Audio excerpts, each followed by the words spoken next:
চাঁপাইনবাবগঞ্জের সীমান্তে আবার উত্তেজনা, হামলায় ৩ বাংলাদেশি আহত। চাঁপাইনবাবগঞ্জের শিবগঞ্জ উপজেলার চৌকা সীমান্তে আবারও উত্তেজনা দেখা দিয়েছে।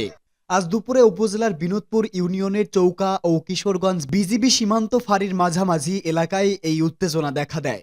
দুপুর থেকে বাংলাদেশ ও ভারতীয় সীমান্তে দুই দেশের নাগরিকেরা জড়ো হয়ে বিক্ষোভ করেছেন।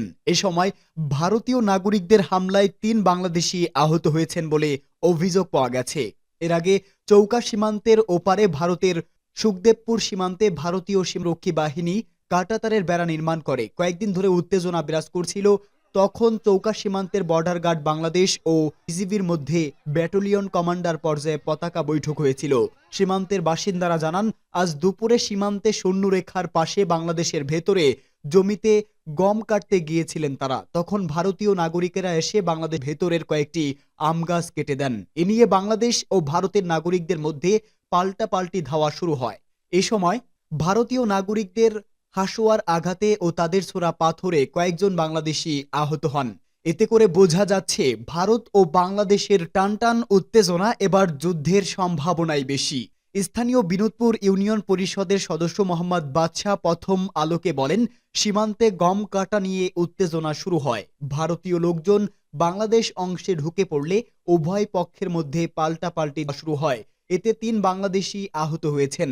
ভারতীয়দের হাসোয়ার আঘাতে আহত হয়েছেন বিনোদপুর ইউনিয়নের কালীগঞ্জ নামটোলা এলাকার যুবক মেজবাউল হক। তিনি বলেন, তিনি সহ মোট ৩ জন আহত হয়েছে। অন্য দুজনে বিশনপুর গ্রামের একজন ও অপর একজন আহত হয়েছেন।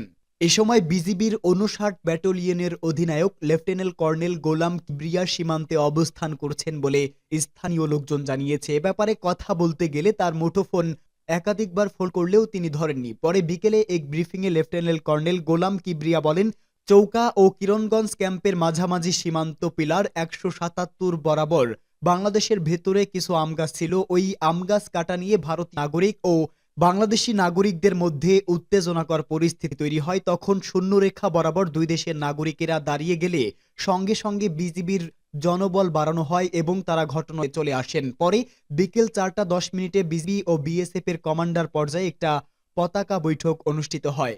সেখানে এই ঘটনা বিএসএফ এর পক্ষ থেকে দুঃখ প্রকাশ করার পাশাপাশি গাছ কাটার বিষয়ে তাদের পক্ষ থেকে ব্যবস্থা নেওয়ার কথা জানিয়েছে। বিজিবি কমান্ডার বলেন, এই ঘটনার সম্পূর্ণ বিচার না হওয়া পর্যন্ত তারা মাঠে আছেন। কেউ যাতে শূন্যরেখা অতিক্রম না করে এবং উত্তেজনা প্রশম করতে বিজিবির পাশে দেশপ্রেমিক জনগণও আছেন। আহতদের ব্যাপারে জানতে চাইলে লেফটেন্যান্ট কর্নেল গোলাম কিবরিয়া বলেন, তাদের কাছে আহতদের উল্লেখযোগ্য তেমন কোনো পরিসংখ্যান নেই। বিএসএফ এর পক্ষ থেকে হতাহতের বিষয়েও কি জানানো হয়নি। তারা উশৃঙ্খল লোকজন নিয়ন্ত্রণ করার জন্য সাউন্ড গ্রেনেড নিক্ষেপ করেছে, যেটা আন্তর্জাতিক আইনে লঙ্ঘন। এ ব্যাপারে বিজিবি মহাপরিচালককে তারা বিস্তারিত বর্ণনা করেছেন। আশা করছেন বিডি ও বিএসএফ দপ্তরের উচ্চ পর্যায়ে এ ব্যাপারে কথা হবে। এবার হিন্দুত্ববাদ কট্টরপন্থী নরেন্দ্র মোদীকে কড়া হুঁশিয়ারি দিয়েছে বিজিবি। বলেছে, সীমান্তে কোনো ধরনের উনা তৈরি হলে কাউকেই ছাড় দেবে না বিজিবির সদস্যরা। এদিকে সীমান্ত নিয়ে আমাদের দেশে একটা লাশ পড়লে ওপারের ২টি লাশ ফেলতে হবে বলে মন্তব্য করেছেন গণ অধিকারের পরিষদের সভাপতি নুরুল হক নূর।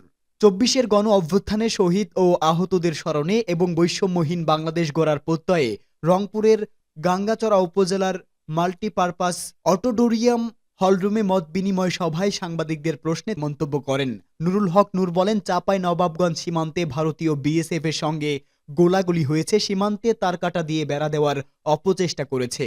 আমাদের কিছু ভূমি দখলের পায়তারা করেছে। শেখ হাসিনা সরকার অনেক ক্ষেত্রে তাদের সুযোগ করে দিয়েছিল। তিনি বলেন, সরকারকে অনুরোধ জানাবো সীমান্তবর্তী মানুষকে সামরিক ট্রেনিং দিয়ে প্রয়োজনে বিজিবিদের সঙ্গে তারাও কাজ করবে। তবুও ভারতীয় আধিপত্যের ব্যবস্থা সরকারকে নিতে হবে।